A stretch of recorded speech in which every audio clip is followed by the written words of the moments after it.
Wrestling Fan, the Wrestling Show, the big beefy boy Shaz Beef, joined by my fellow old buck in Morro. Ooh, that's a cold one today, sir. Tis nippy out there. Storm Claudia out there. Is that what they're calling it? Yeah. Claudia Castagnoli. Oh, but we're down here still to do the podcast. Yes. I tell you, I wasn't feeling it this week. Yeah.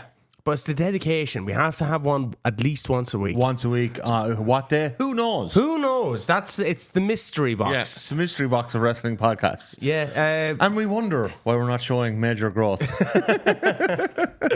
This is the last episode ever of the Wrestling Fan Wrestling Show. Well, I've got the Morrow verse now. Yeah, you start cheating on us, man. With myself. Yeah, I don't like that.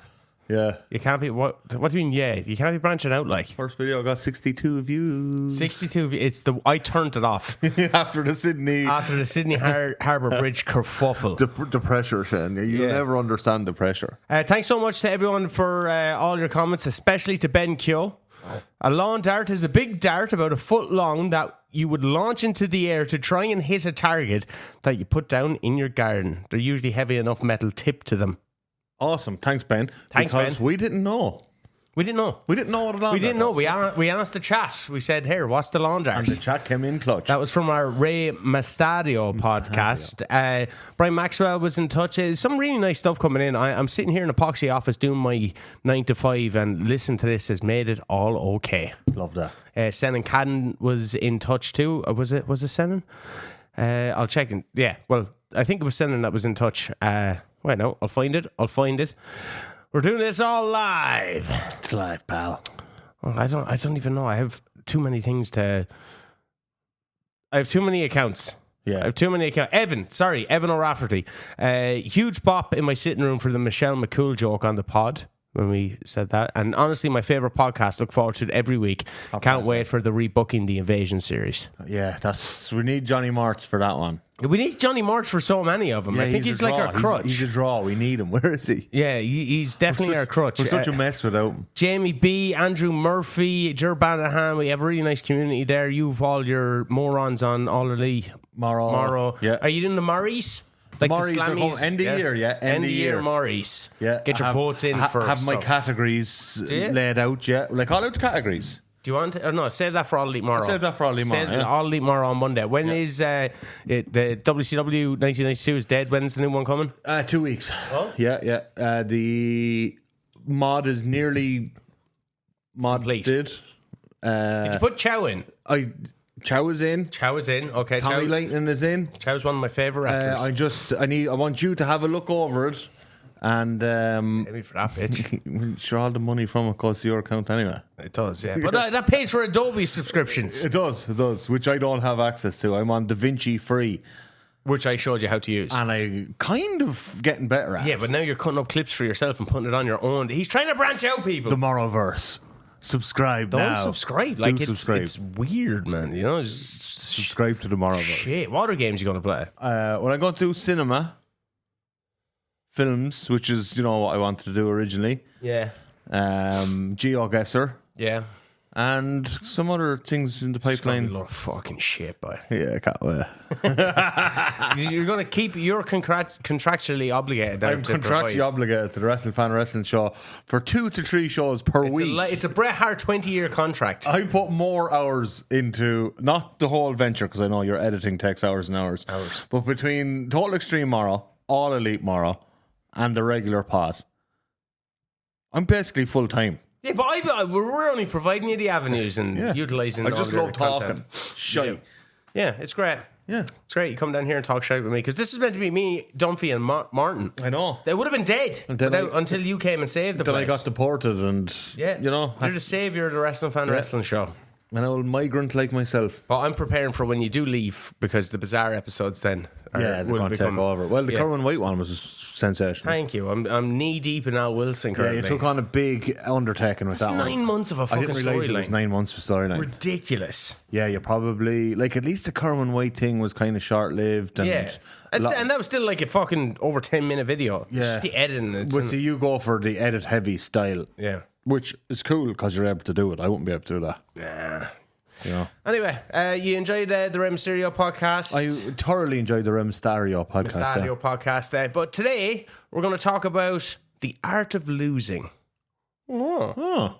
Are we? Is that What does we're that doing? mean? Yeah, I think so. Okay, cool. The art of losing, like, it's. I think it's quite prevalent now, considering we're coming up to the last time is now for the past year. John Cena's going to have his final opponent. Tanahashi are going to have his final opponent.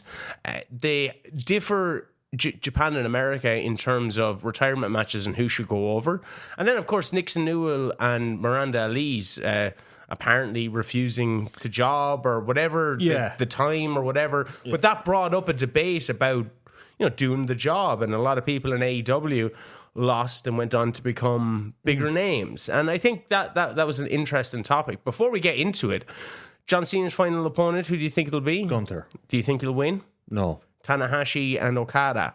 Who do you? Okada. Do you think so? Because Japan normally have. They quite often have the retiring guy win, but that's normally in multi-man matches. Okay. Like a lot of it's quite actually rare for a Tanahashi level guy to retire in a singles match in Japan. Yeah. Not totally rare, but it's quite like Kobashi was a 6-man, I think.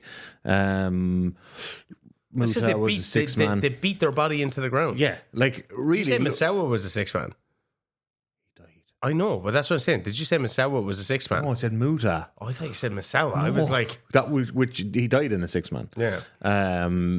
No, Muta, not Misawa. I was like, fucking hell, Jesus bro. Christ, that's grim. Yeah. Go straight in with the Misawa death It wasn't supposed to be his last match, man. No.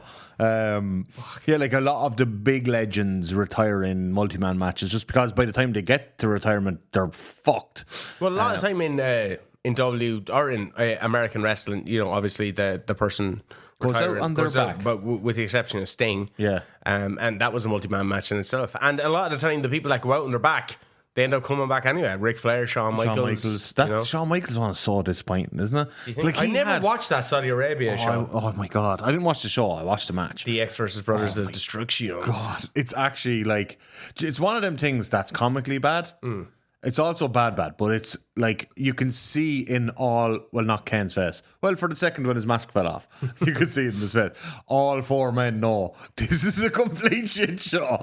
Like Shawn Michaels is just laughing at one stage, like it's like nothing's going right. Like everyone's getting injured, botching everything. But like Shawn Michaels had, you could say like as close to the perfect retirement as you can get. Yeah, and Bar Flair.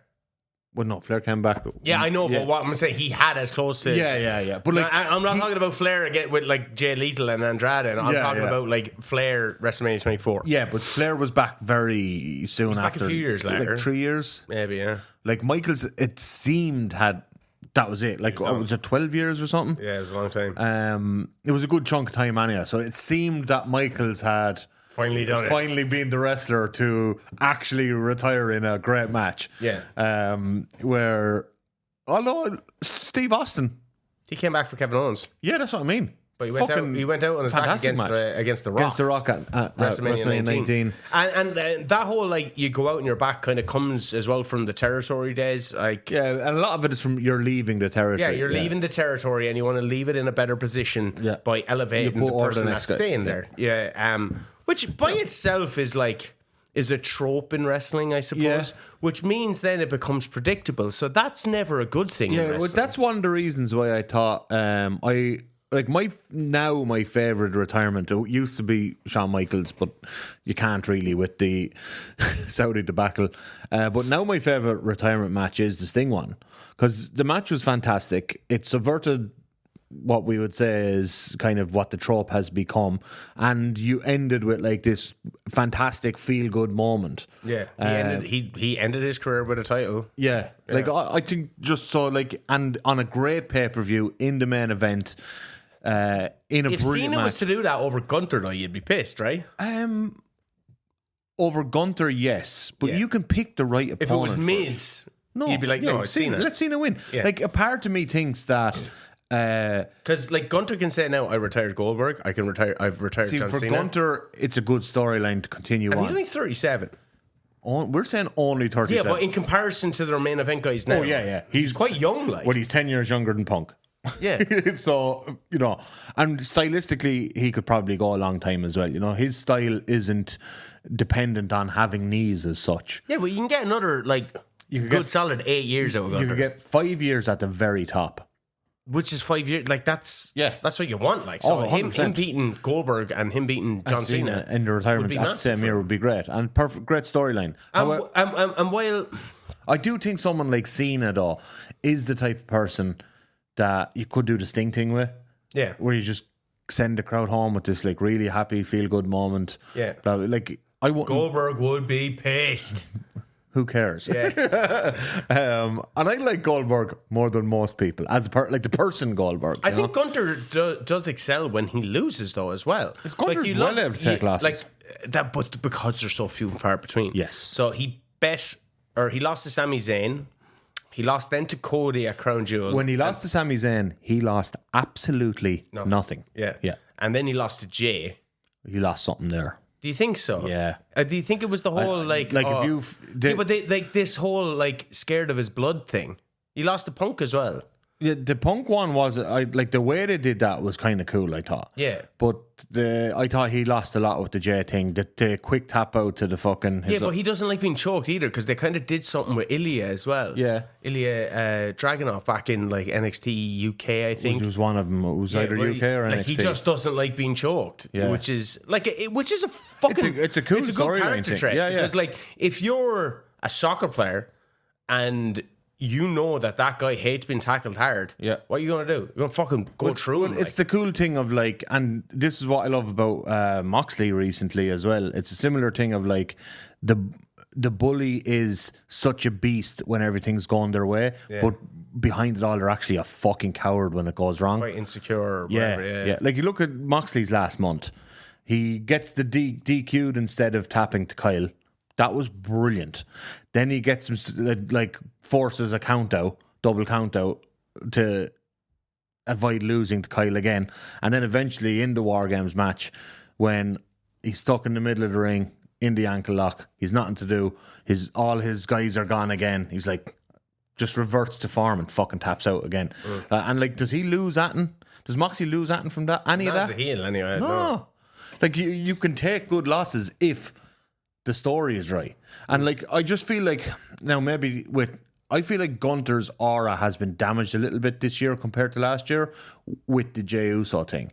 Because let's say, for example, right, let's use All In when Hangman hung Moxley and Moxley freaks and taps out, whatever, after him saying, I'll never tap out, or the Darby Allin thing where he quit in that as well. Like, both of those moves were like, he's covered in blood, it's super visceral, it feels dangerous, but the sleeper hold that Jey Uso had Gunther in that time looked weak and you know what I mean? I would argue that the sharpshooter from Darby to Mox was weak. You could argue that, yeah. That's like the hangman cell of the choke. Fantastic, yeah. yeah. And of the 3 losses he's taken, we'll say the War Games, the I Quit match, and the All In match, the Derby one is the weakest one. Yeah. But I just felt the Gunther one, and like that's like, it didn't feel like it warranted the tap out. You know what I mean? And like Gunther, like maybe it's just my hatred, or not hatred. I don't hate Jey Uso. I just think he's shit. Maybe that's why, you know. Yeah. You didn't want him to win. Well, like, what world of professional wrestling, in what universe should Jey Uso be going over Gunther? The only universe that's happening is the one we're living in. Like, I know what you'll say whatever about wrestling, but say Jey Uso hadn't had like the Usos from 2011. Say he came in with the bloodline, he would be regarded as like a hot new up and comer. So he wouldn't have, like, he would have only been in there 4 years, and then he finally got over with the Yeet stuff. Tell me though, would that be different then? Does the match with Jimmy Uso still happen in this universe that you're playing? Yeah. Then no. I'm just saying, if it all goes back to that match. No, but like, what I'm trying to say is the Usos have been up and down the card Yeah. for years. I know, We've and seen Jay lose so much. It was the same thing, I think, when Kofi won it. There was a feel-good moment, but you didn't really You believe never it. fully believed in it. You never fully believe it. Was a feel-good moment at WrestleMania 34, but then he loses the title in 8 seconds, and people are up in arms over it. I'm like, well, I've been watching Kofi lose for fucking years. 15 years nearly, probably. Around 15 years. Whereas if it was like, say, the purported Mustafa Ali, who was originally meant to run the he's gauntlet only there a few years before he got injured and stuff, and then he beat Daniel Bryan, and then he lost in 8 seconds to Brock Lesnar. I think I would have been more pissed, because I would have thought that's your time to legitimize a new up and comer. You're after putting the work in to get him here. Why are you now doing this? As opposed to Kofi, when he got there, I was like, yeah, but he's not going to stay there. Yeah. Now, whether that's the way they treat him or whatever, or the way we're programmed from watching the product for X amount of years or whatever. Yeah. No, I understand that totally. But it's weird. Like, you had that WrestleMania 30 really great feel good moment with the GOAT, Daniel Bryan. And like, but there was also something in the back of my mind of like, how long are they going to keep this guy on top? You know what I mean? no, he should give up the title. He doesn't like dropping titles. He's Shawn Michaels. Trained by Shawn Michaels, actually. Him and Spanky. He lost his smile. Yeah, he lost his smile. He lost his smile after WrestleMania 30, and then when he came back and won the Intercontinental title, Lost his smile again. He is actually trained by Shawn Michaels. It's all making sense now. I know it was the Texas Wrestling Academy or stuff, but he went to that school, but he would credit William Regal more so. Well, yeah, he trained under Michaels. Like, Michaels wasn't there all the time. Although I think in those days he was there quite a bit. And him and Brian Kendrick, trained together. And then they went out in the Indies for a bit. Yeah. But then he went and like did a tour with. He got signed to WWF. Yeah, but he did a tour as well. While he was signed to WWF, he did a tour with William Regal, where I think they like wrestled fucking every night for however long the tour was, and he credits that as kind of his actual training. Yeah, is like the epiphany moment. Is he signed to Deep South or Heartland Wrestling Association? I don't know. But do you ever watch his? I think this is just his match on Velocity with John Cena. Yeah, that's actually fantastic. That's a low key banger. It's so shit that I know that. Yeah, I know. Do you remember it was the second King of the Indies tournament, like 01, and him and Spanky they put them against each other in the first round, like other guys in that tournament, it was like Samoa Joe, Christopher Daniels, fucking just shitloads of like talent that we would be watching on the Indies for years after. AJ Styles is in it, but him and Brian Kendrick have the first round match on like night one of it. Yeah, fucking unbelievable. Who do you think it lies on if you lose? Is it like the manner in which you lose? Is it the selling that you do within the match? Okay, what's the most? It's Austin. Yeah, that's what I'm getting at. WrestleMania 13, Austin loses, but it's the manner in which he loses. It's an I Quit match. Yeah, a submission match. Yeah, but he doesn't tap. He passes out. Yeah, which is overused now, so it's harder. Yeah, but like he lost. But he lost valiantly. Yeah. And they did a double turn in that match as well. There's so much involved in that nuanced. one. Like that. Because like, that's, like, whatever way you slice it up, that's both one of the greatest and one of the most important matches in the history. The fucking whole history of the business. Like, both great and important. But that was everything. It was the storyline build going back to before Survivor Series the previous year. The storyline build, the stuff with Bret Hart, the Royal Rumble with Steve Austin cheating, the Fatal 4-Way pay-per-view. Michael's giving up the title. Or Bret winning the title. Was it called Fatal 4-Way? Yeah. And then losing it the next night in the match with Sid. On Raw. I think it was the next night, and which was super cool that was as well, because you had Austin interfering on Bret's behalf, and you had Undertaker interfering on Sid's behalf, because they knew who they were wrestling. Yeah, they want the title in their match at WrestleMania. Yeah. It was super, like, just everything about that storyline from like the previous fucking end of October or something the year before. They built everything perfectly. Two of the greatest storytellers in wrestling history, and it culminated And it wasn't just involving Bret and Steve Austin. It was the whole, like, you had Bret whole thing with Shawn, you had Undertaker, you had Sid, you had Vader in it at times. Like, it was just, I don't know, it's like a magnus opus of fucking storytelling, booking, everything, and it culminates in Austin taking the most infamous loss, or the best loss in wrestling history. Yeah, I like. Yeah, I there's no arguing that it's well ahead of any other loss. I think we've chatted till the cows come home about it, like on this podcast, a lot. I think it's because it's so valiant and heroic as well at the same and time. It's the fact he's turning face in it as well. He doesn't lose, but like that's a really, really particular instance. That's what I mean. It's like, so fucking like you dependent on so many factors. So like the other ones that I would put up there with in like really good. I think Cody's loss at WrestleMania 39. Yeah. I think that proved to be a fucking masterstroke. Now, in a sense that I was pissed because I did for Roman Reigns to lose the title, I didn't think they had a legitimate person to beat him when they started the run until the next WrestleMania. No, so when he beat Cody, like I think he went up against Jey Uso or something at a fucking SummerSlam. I was like, he's not going to lose the title. We know now that it's going to so next he's year. going to have it for another year. Yeah, there's no legitimate challenger here. Yeah, but he only wrestled like 6 more times that year. Yeah, but well, like I kind of was a bit pissed in that sense. But I think Cody went on to his feud with Brock. He did the tag team with Jey Uso, and then came back at the Royal Rumble, and he had Shinsuke Nakamura running there and stuff.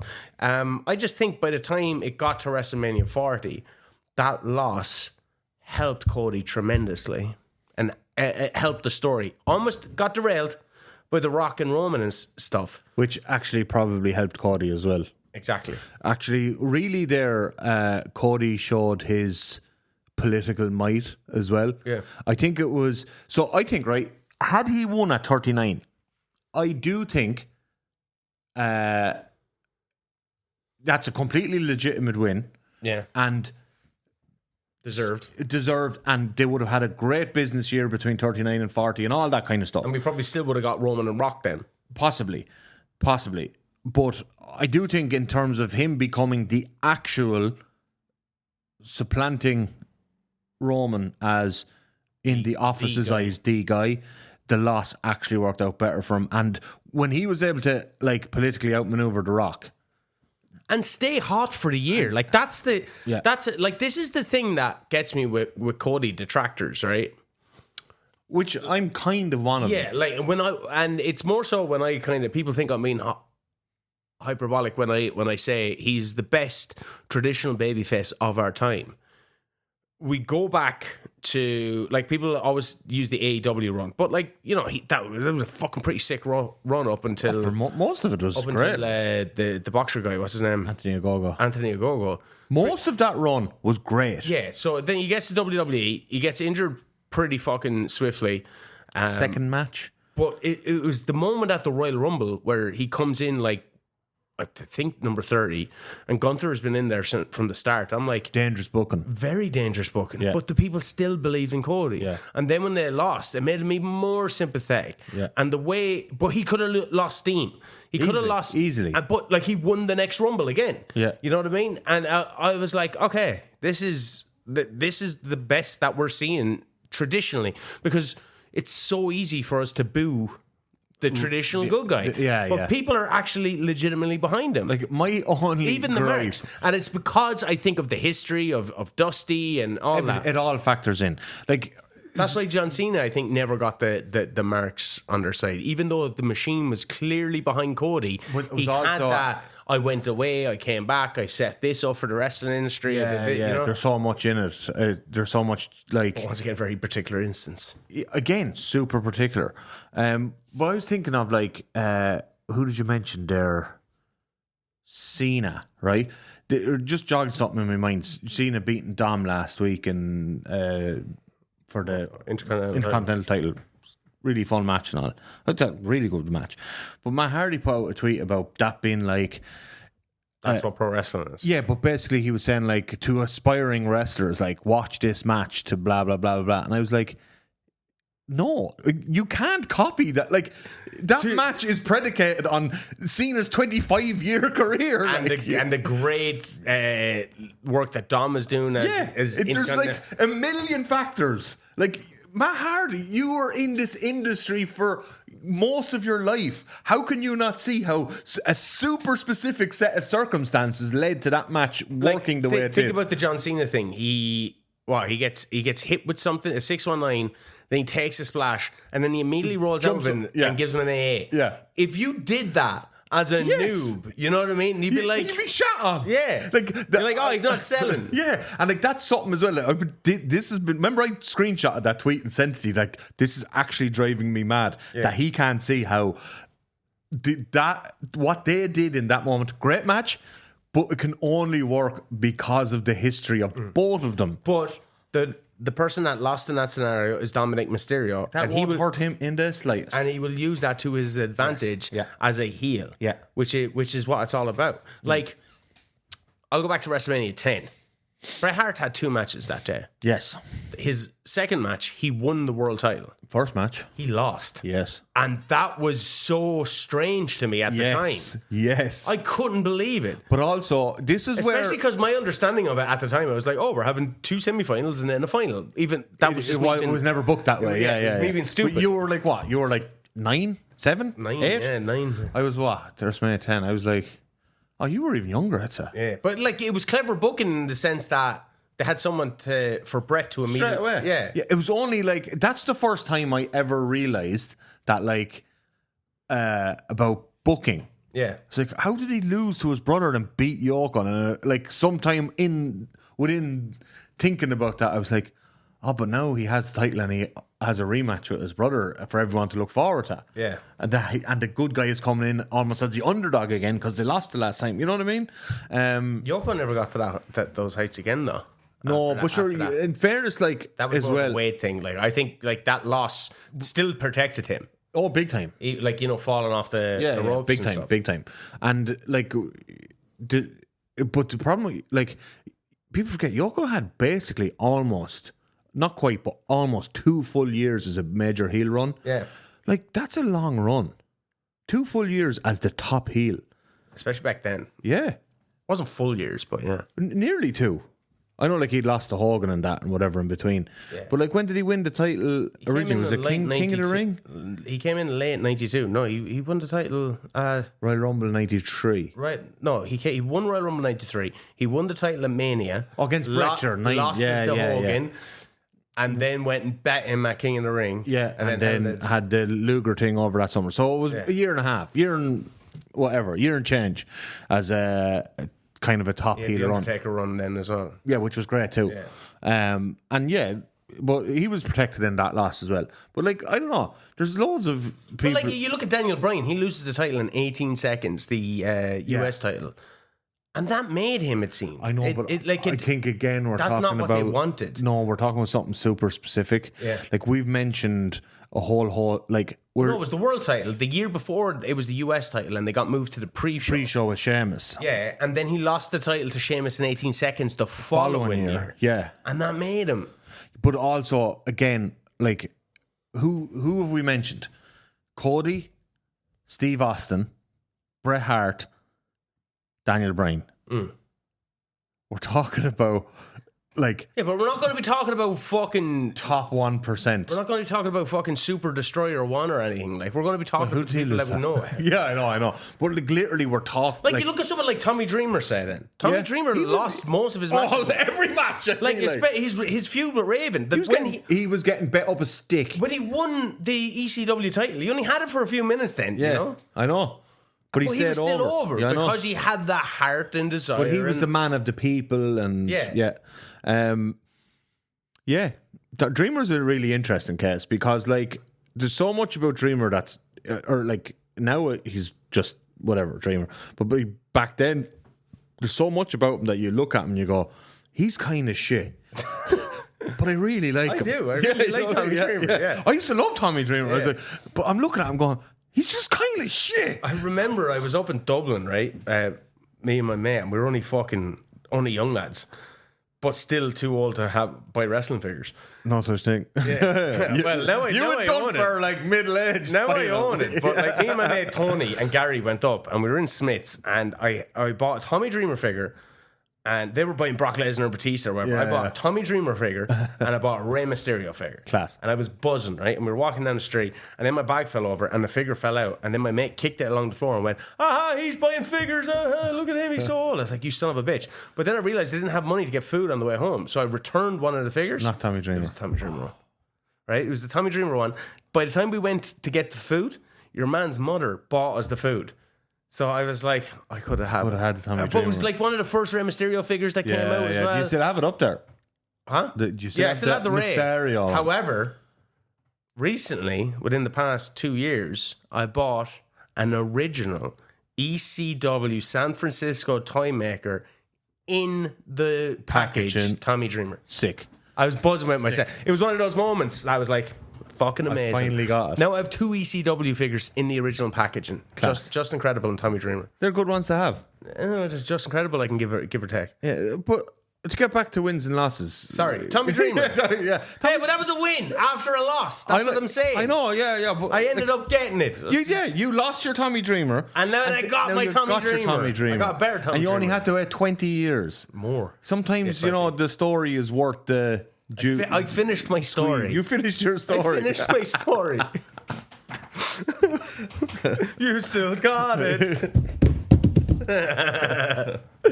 Class. This has been a Wrestling Show. It's interesting when we look at wins and losses and like the refusal of people to and in what manner they will lose. So you look at Hulk Hogan and the AWA. Yeah. When he wouldn't sign his AWA contract extension, he dropped the title to Nick Bockwinkel. However, he won the match, and Bockwinkel got the title based on a technicality that Hulk had cheated or whatever. Wait, did he have the title though? No? I don't think Hulk had the title. Well, I think Bockwinkel was the champion. okay, but whatever happened... And they did it like a dusty finish where Hogan won but didn't get the title. But whatever happened, like Bockwinkel was viewed as lesser after. Yes. As while winning it. while Like, still holding the championship. almost like a paper champion. Yeah. Which is... And then Hogan leaves. Hogan leaves and beats everyone for 10 years. AWA are left with a diminished champion on top. Exactly. And the territory goes out of existence 4 or 5 years later. Yeah, it's nuts. Yeah. Like wins and losses, people like are so important. There was a really interesting thing happening online during the week, right? When Nikki Bella attacked Stephanie Vaquer. Stephanie Vaquer the other night on Raw again, and like challenges for the title. And I seen like Sean Ross Sapp said something along the lines of like, why didn't they just book her to win? Like, she's lost all 3 of her singles matches since coming back, but now she's challenging for the title. He's like, why not just fucking book her to win? And like because now you have like a challenger coming in off 3 losses, it just looks stupid, which is true. She's not going to win. No, she's not going to win. It's definitely not going to win. And then you have her coming off 4 losses, and like people were like jumping down the truck. Oh, what's your problem with Nikki Bella? And he's like, I don't have a problem with Nikki Bella. I have a problem with how Nikki Bella has booked. Yeah, but it's because he views wins and losses as something that matters. What should do though? I get that, but like sports teams lose as well. I know this is storytelling. Thing. There's nothing wrong. Everyone can lose in wrestling, but it's the how and the when you and have the to why. heat them back up. Yeah, and maybe but that's what WWE is. Oh, we turned her heel, now she's heated back up. Yeah, because that's what they can use in their... Yeah. It's like transfer window season.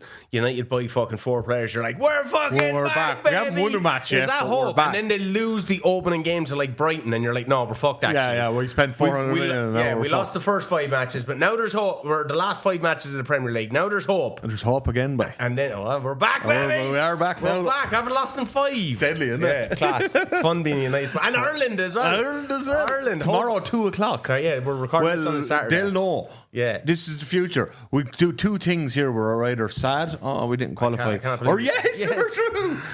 Edit in the right one. Yeah. But like, here, because wins and losses should matter. Well, I was intrigued when AEW were actually doing a win and loss record, and then they let it go, and then they brought it back for a bit, and then they fucking let it go again. I know. What? Is it too hard to tell a story? I fucking think it might be. I don't know. I think that's just because it's never lasted any time anyone's tried to do it, and there isn't that any real examples of OTT mainstream. did it brilliantly back in the Tivoli days. It was Fabulous Nikki, and Angel Cruz, and they had a streak versus streak match. Brilliant.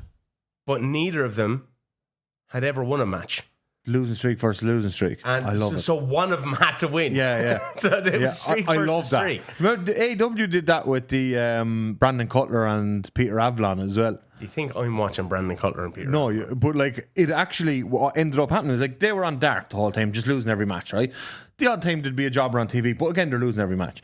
And then they built up this match on dark where somebody has to win. Yeah. And it ended up boosting ratings. Of course it Because you can tell a fucking story with it. Brilliant, And people want to know what's going to happen. Who won the Fabulous Nikki and Angel Cruz one? remember. Oh, I need to find that out. Yeah. I need to find that I out. can't remember. Oh, it's brilliant. It's great. And they did the whole Undertaker dong and everything. It's so good. I love that shit. But yeah, AEW, I was disappointed when they got rid of it. I think it was a Punk that wanted to get rid of it. Yeah, I thought that was the thought. Look, there's so much been said back in that day. Think of the leaks that were coming out of that dressing room during Punk's time. I'm not blaming him or anything. I think there was multiple things happening. We don't hear any of that shit anymore. Yeah. But there were so many leaks coming out then that it's actually very hard to parse through that information to understand, was it Punk trying to get rid of it? Was it, who knows? Yeah. I just think, along with titles that so often get forgot, it can be a powerful storytelling narrative. Oh, yeah. When they go, oh, he's on a losing streak now, and they just randomly start losing all the time. Yeah, they tell you before the losing streak really starts. You're you lost at the pay-per-view. It's your first loss in 2 months. Yeah. But now you're on a losing streak. Yeah. Because they've decided after the pay-per-view, well, he lost. We could do a losing streak storyline with him. So Michael Cole is talking about losing streak all of a sudden. You've lost one match. It's not a streak. Who else came out better from a loss? So many people. Brock Lesnar obviously came out better from beating the streak in the Undertaker loss. Massive, but that's because so many people lost the Undertaker to get that there. Yeah. They all put their bodies on the line. AJ Styles literally got buried in Undertaker's last match. Yeah. He actually Undertaker didn't go out. Undertaker went out on top. Yeah, that's fine though. Yeah, it's Undertaker. There's people like that can go out on top. I hate the Undertaker, but he is a legend. I massively dislike the Undertaker. 4th of January 2017, Kenny Omega losing to Okada. That's another one that you would put in that top tier of losses. Yeah, he kind of came out. He came out way better for Eddie Kingston. Eddie Kingston loses all the time. Losing to Cody. And losing to Punk, that didn't hurt him. No. He lost to Moxley, that didn't hurt him. But that's embedded in his character. He's the scrapper, Dustin Rhodes at the first Double or Nothing. Daniel Bryan at WrestleMania 28, and Eddie Kingston says, or Ron the Analyst. Mm-hmm. So we mentioned Daniel Bryan 28 and Eddie Kingston. Dustin Rhodes at Double or Nothing. Yeah, he didn't lose anything from... He gained everything. Yeah. Because everybody thought he was past his best. Not in one match as such, but Daniel Bryan not being included in the Royal Rumble 2014, says Jer Branahan. Yeah. He also says, another I always thought was Redacted versus Angle with the standing ovation afterwards. Yeah.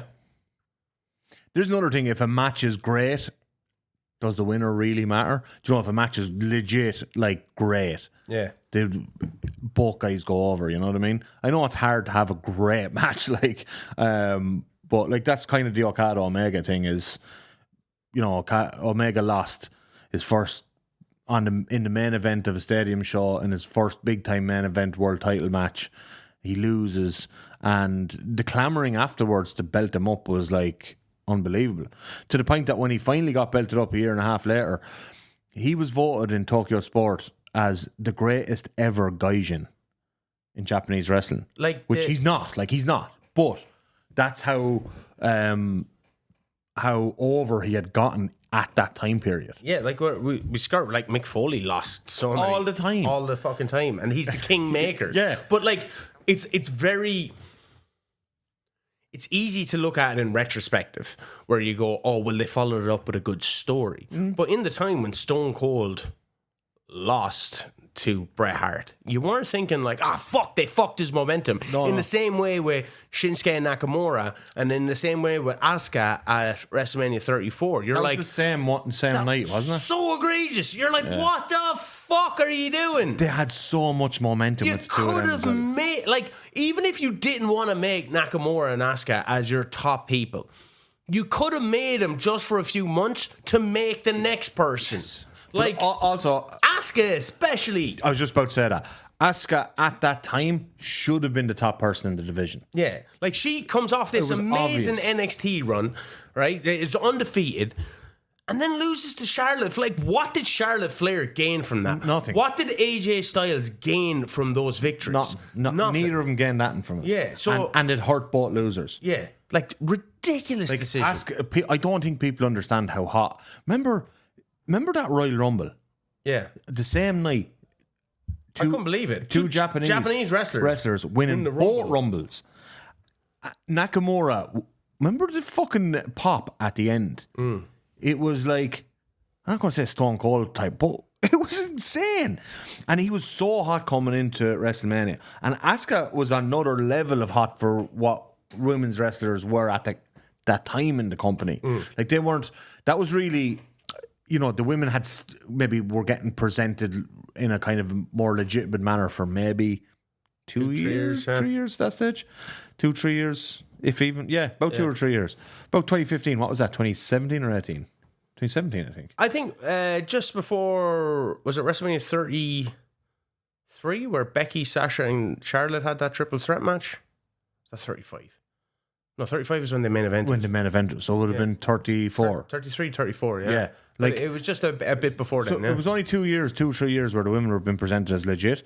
And it felt like when Asuka was coming up after all the Ember Moon stuff and all, that was like unbelievable. Ember Moon was after, yeah. But she feuded with Ember Moon. Yeah. Ember Moon became the next Asuka. Yeah. Then it was Shayna. And then Shayna after Ember. And then because Asuka had come in and beat Bayley and then did all like the Ember Moon stuff and then came up undefeated main roster. She was only up about 2 months. And they cut the knees out from under her.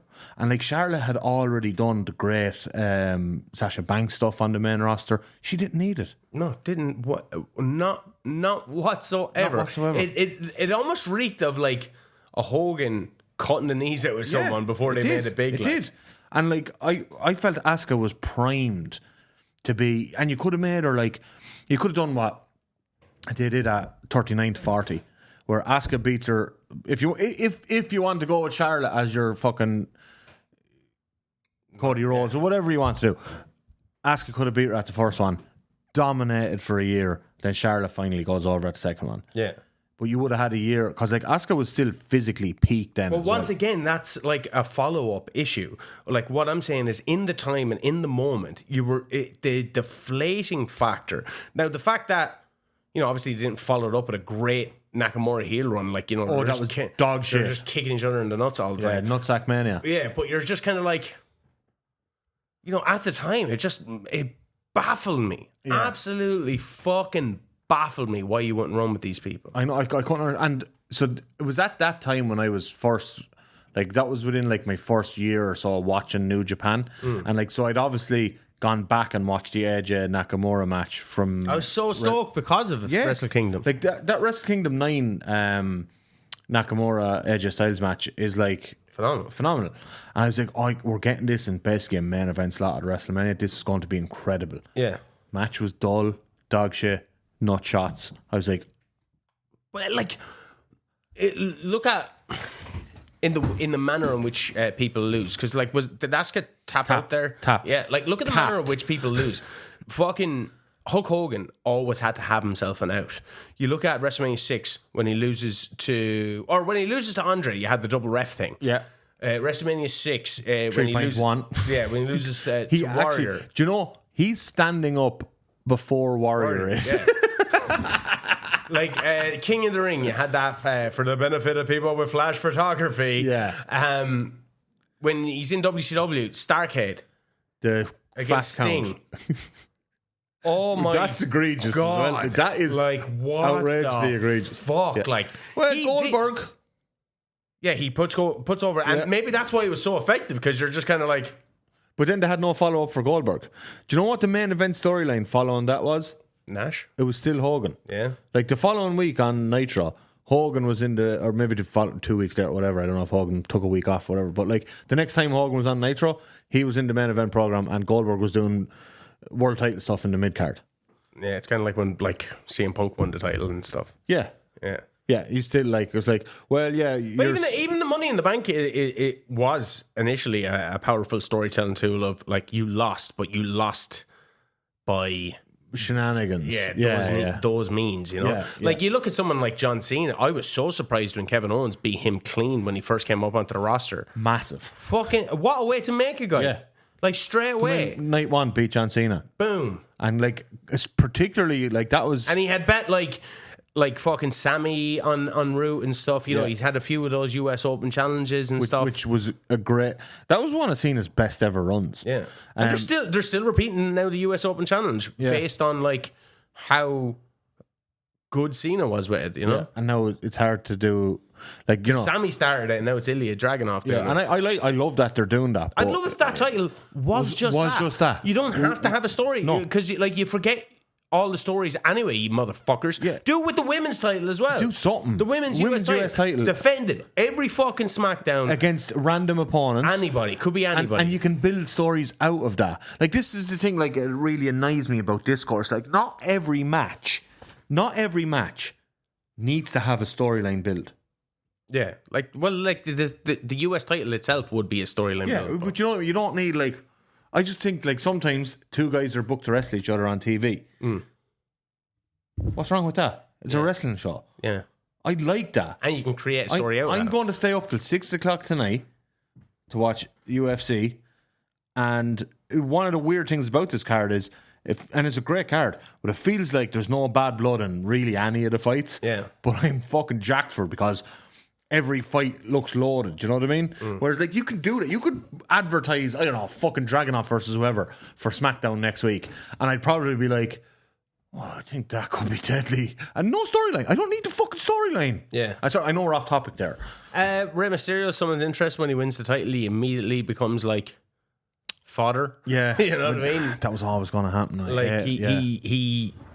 He'd lose matches or winning matches, and it's very fucking shit. I know we mentioned this before as well, but it's like when a guy wins the Money in the Bank briefcase, they just, anytime they have a match, they tend to lose. Yeah. Because they have an object that can get them hot immediately. Yeah, exactly. So they're using it as they're putting other people over because they know eventually they can do this. Yeah, and then he'll be hot then. Damien Sandow or Baron Corbin. Yeah, well, look. And Otis. Do you know Otis? You should have let Otis have a shot. They should have let Otis have a shot. I like when they do that kind of stuff. Yeah. Because it's not going to... If Otis loses a world title match, if he goes, I'm calling my shot. Yeah, as long as he doesn't like run in and cash in, like, and as long as he doesn't get ricocheted. Yeah, like Brock Lesnar did to Ricochet at Crown Jewel. Like, I was going, Ricochet's challenging for the WWE title. Class, awesome. But they fucking kicked the foot. It was a squash. But imagine if they let Ricochet be Ricochet. And remember, like, because Finn and AJ, and Daniel Bryan all laid the, what would you call it, the prototype of how to have a great small man, big man match with Brock Lesnar. Yeah. They could have let Ricochet do that, and he would have lost, fine.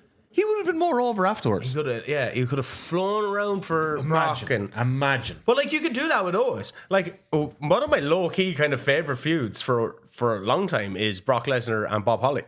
I love that feud. And then he just squashed him in 4 minutes, and it did nothing for Bob Holly.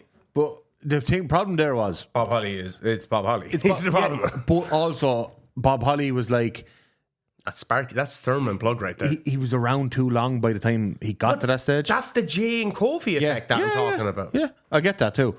Like, let's say if that had happened, Bob Holly was, like you said earlier about Jay or Kofi, 4 years in. Yeah, you could have done something with him afterwards, like. But it felt like he was kind of pigeonholed amongst the eyes of the fans anyway. You know what I mean? Yeah, he was 100% sure. He was there since like 95. Yeah. You know what I mean? When was this? 9 years later. 2003, was it? 2004. Just at the turn of 2004. Royal Rumble 2004. Yeah. And he was there, but he was like, not only was he there for 9 years. 9 years back then was a long time. I know, like, we're looking at Kofi now, who's there. You're 17 years. He's there. Sheamus is there 17 years. People don't realize if they weren't watching back then. That's exceptionally rare. Yeah. Like, nobody was there 17 years back in the day. Yeah, like if you look at 1999, who was there from 1982? Nobody. Slaughter, but he wasn't there for the whole time. Like, and he was just in WWE in 1980. Like, I know Bob Backlund came back at the Royal Rumble 2000. Like, I was saying this to a guy, right? You look at Sergeant Slaughter in 1997 when he's doing the commissioner role. Yeah. He's 6 years removed from main event in WrestleMania. Yeah. With Hulk Hogan. WrestleMania You look at 7. Bob Backlund in Royal Rumble 2000. He's 6 years removed from being the WWF champion. Yeah. Well, for 6 days, but yeah. Yeah, but like that's what I'm saying. So like you use, say today's. Look how like different the industry was in those 6 years for those two people.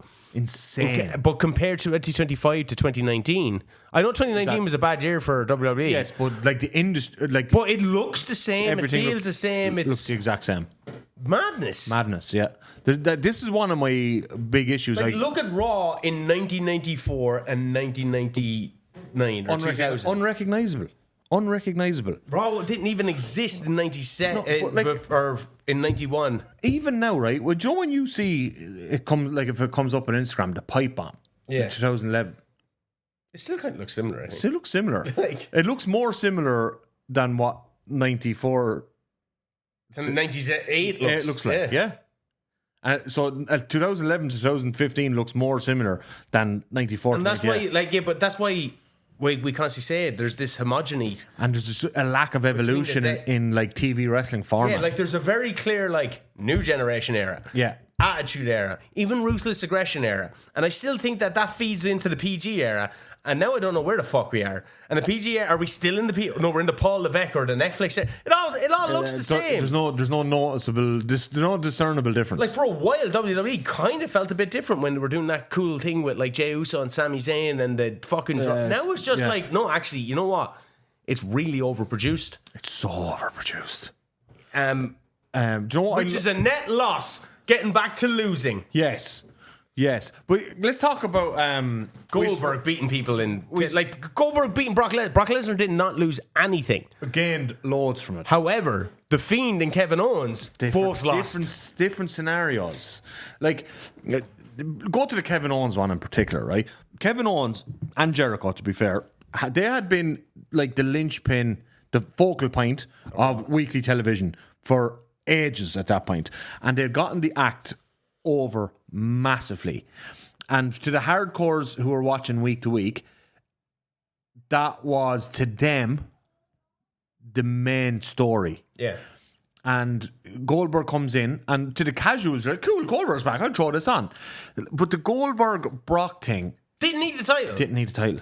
You look at in WrestleMania 20. If you did, like, Eddie wouldn't have won that title. I think at No Way Out if the two boys were staying. No way. Because it would have been Brock and Goldberg for the title, I think. Yeah. But Eddie wins it, and then they just have Brock and Goldberg anyway. Yeah. But look at how, like, Eddie then wins the title, has a fucking banger match with Kurt Angle, fucking goes on to feud with JBL, and makes JBL. Yeah.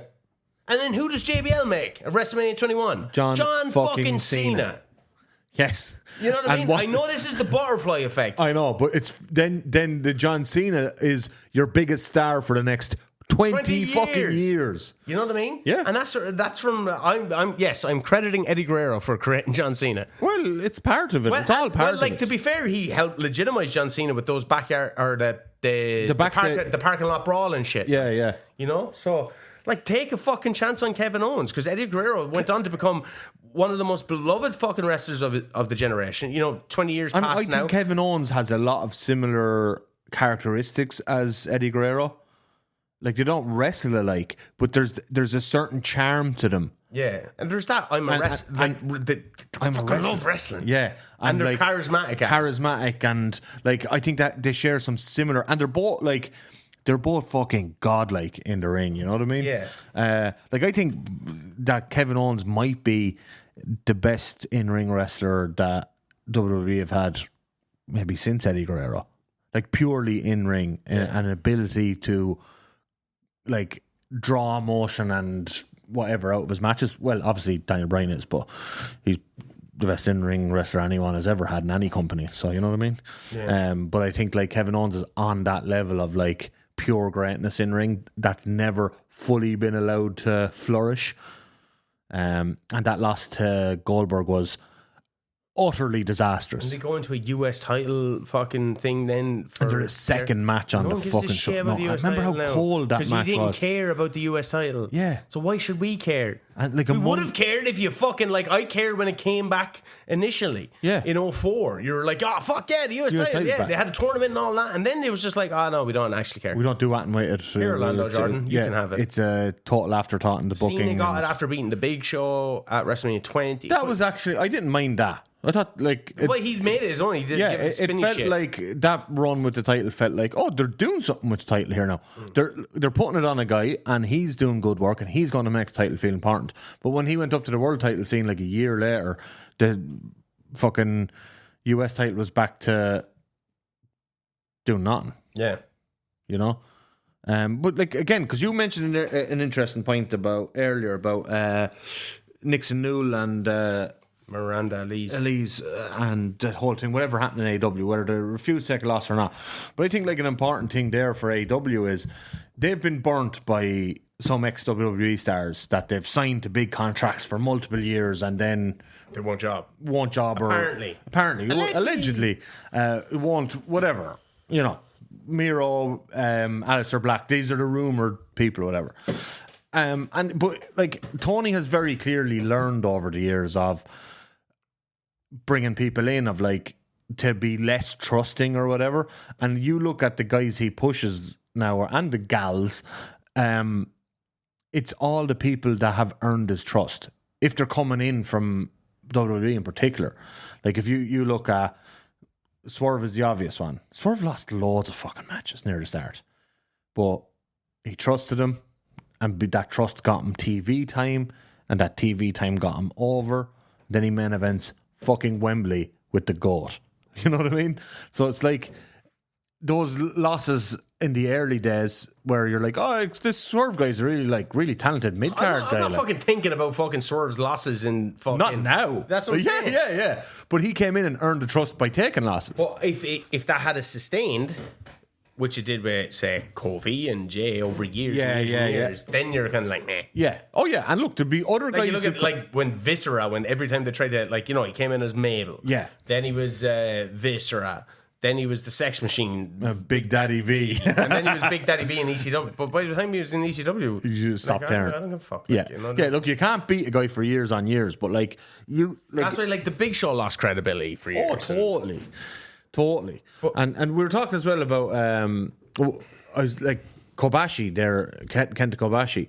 Like, if you go back and watch his 1990 run, it was like his trial series of like, right, we're going to put him in 20-minute matches with all our top guys. And he's going to lose them all. But let's see if he can hang. Firstly, can he hang with the top guys? Secondly, can he get himself over? And he goes in, he has bangers with, like, particularly, like, it's like 1990, 91. It does 2 matches with Stan Hansen that are just, like, incredible. Yeah, he loses. But in terms of perception-wise, the audience is watching the young guy, Kenta Kobashi. Fucking hell, he's hanging in here for 20 minutes. It's the Rocky story. It's the Rocky story. Yeah. Like, Rocky doesn't beat Apollo. I think something like Kenta Kobashi, now, I might need to look this up. He might have lost like his first 70 singles matches or something like mental, you know. And then when they started Noah with Kenta, when he came along, he did his trial series in like 03 or 04, and he only won 1 of his like 7 matches of that, and it was his first one. And like his thing was designed to get progressively harder. So his last 3, his last one was against his own tag team partner, so that was like an emotional one. But his last 3 against heavyweights were Takayama, then Misawa, then Kobashi, and he lost them all. But like he hung in with them for 20 minutes, took massive punishment, got some near falls, eventually lost. But after he did that run of like 7 singles matches, lost 6 of them, he was actually more over. Because it was the perception of going like, well, right, here's a young guy, we're going to put him in with all the best. And let's see, it's like, fuck, he got like this close with a few. Remember Shelton Benjamin and Triple H? Yeah. That iconic image. Shelton Benjamin was more over after that loss than he was before it. Yeah.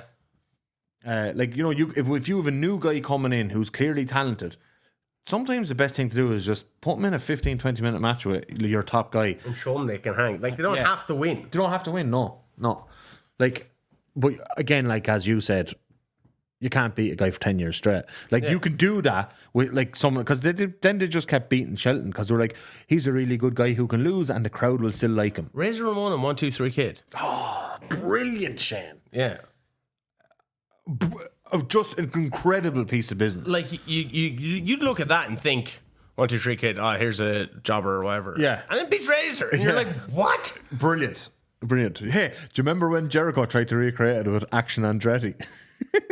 People are like, what the fuck? Yeah, it's like, why? But the problem there was like, Action Andretti, like, I think he's like a pretty decent wrestler. He's not Sean Waltman. He's not fucking Sean Waltman. Yeah. It's like the idea was actually great if they had the right guy to do it with. I think Jericho had seen him on an indie and like thought, oh my God, this is the guy to do that with.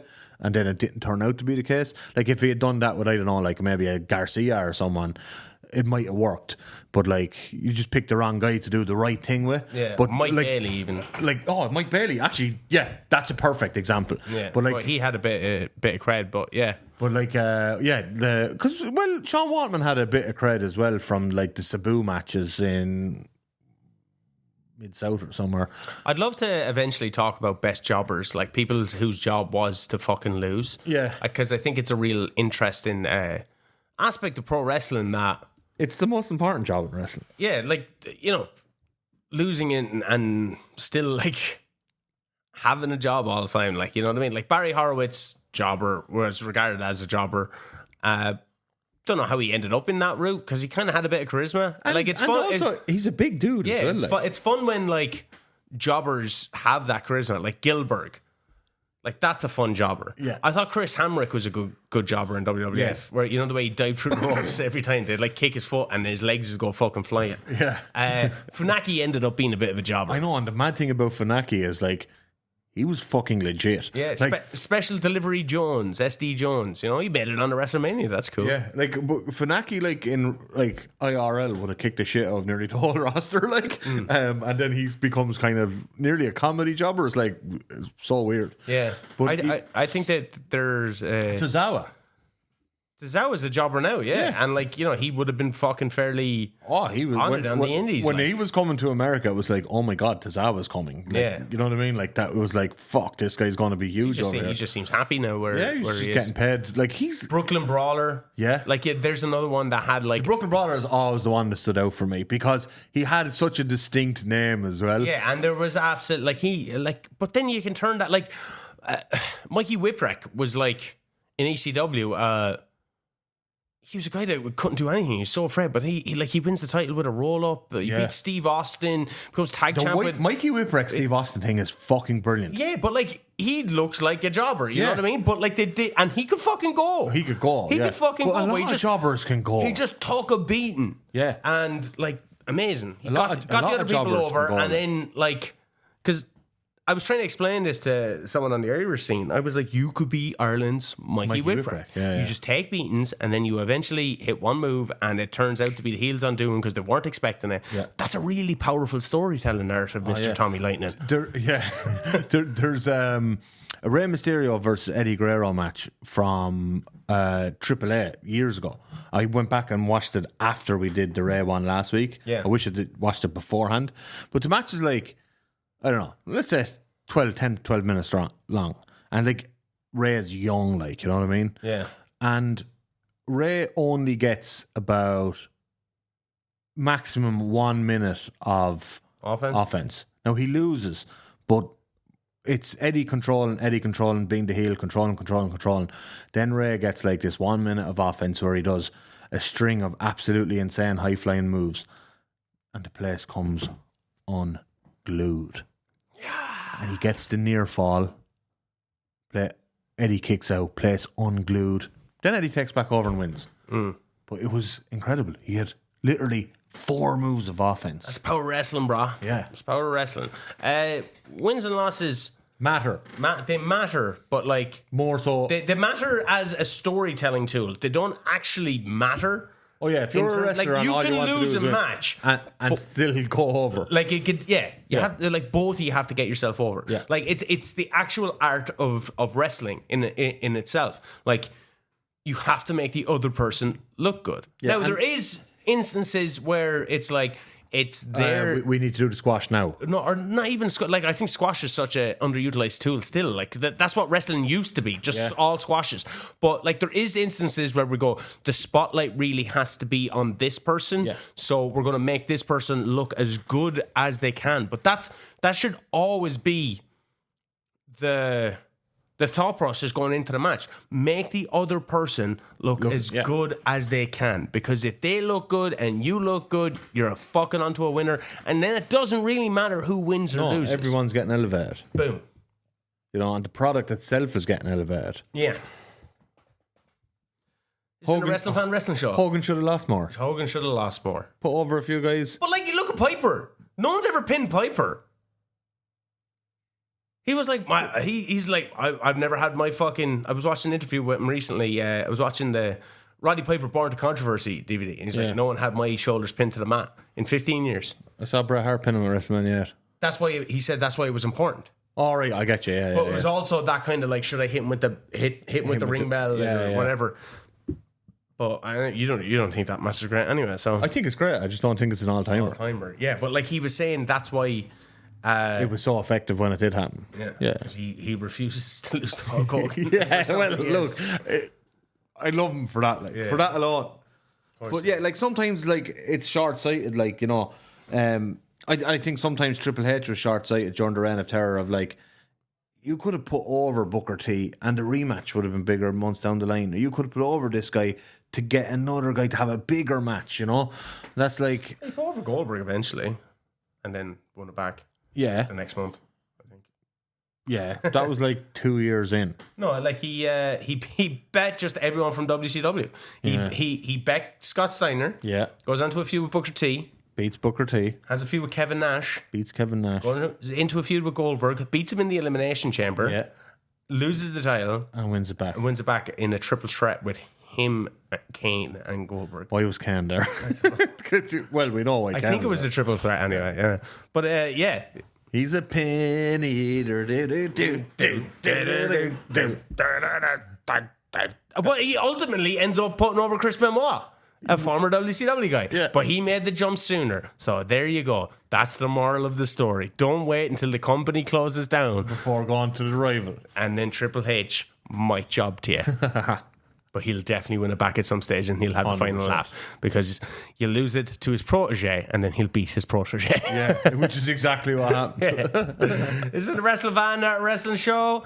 Go check out all the other stuff on the channel. Please comment below, like, subscribe. Hype is a big thing. Hype. I don't know what it does, but hype. Yeah, hit the hype button. Brian Maxwell, he's hyping us like a motherfucker. Good man, Maxie. I just need to fight. Like, how do you get these things seen? I don't know. But look, I'd be reading all sorts about algorithms and keywords and none of it works. No. But thank you for tuning in. It really means a lot to us. We're just going to keep putting up content because we fucking love wrestling. I'm making a Wrestling Fan. You made the Wrestling Fan Wrestling Show Instagram group. Yeah. I'm doing one for Discord. It's not ready to go live yet, but I'm making a Wrestling Fan Wrestling Show Discord where all our fans can go in and just have chats and stuff. All 14 ye fuckers and the All Elite Morons. Two of the All Elite Morons. It'd be great. It's just, and it, like, you know, sound off on the Instagram. And Neil bought the t-shirt. Neil bought the t-shirt. What a legend. But sound off on the Instagram on the channel and shit. That's what it's there for. Yeah. We can Do you have it activated that people can speak? I think so. I thought I saw you only me and you can talk in it. I don't know. Is that what it is? I don't know, yeah. We'll check it out.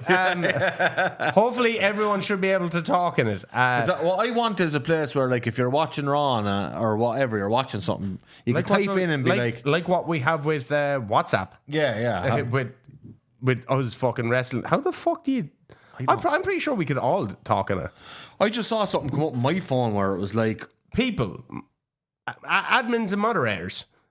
Someone throwing a fucking comment on here. I don't. maybe it's not. I don't know. I don't know how. Like, I don't know how it works. So.